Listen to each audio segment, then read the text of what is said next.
নবীজি বলেছেন, কেউ যদি ভাঙ্গা অন্তর জোড়া লাগায় তাকে বিনা হিসাবে জান্নাতে দেবে।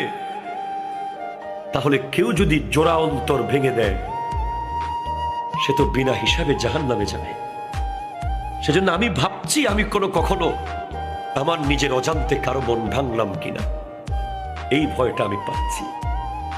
আজকে আমরা একটা সিএনজি ওয়ালাকে ঠাস করে থাপ্পড় মেরে দিই, এটা রিক্সাওয়ালার পট করে কলার ধরে ফেলি, এটা এতিমকে রাস্তাঘাটে ধরে ইনসাল্ট করি, একটা গরিব মানুষকে চেয়ার থেকে নামিয়ে দিই,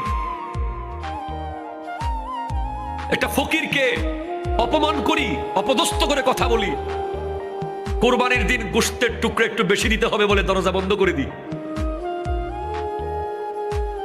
কত অন্তর আমরা ভেঙে দিই, কতজনকে মায়ের বুক থেকে আজ চলে যেতে বাধ্য করেছি আমরা,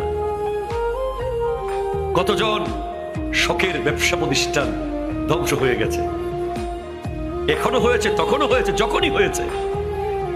যেখানেই যার অন্তর ভেঙেছেন, অন্তর ভাঙা এটা অনেক কঠিন একটা ভয়ঙ্কর গুনাহের কাজ।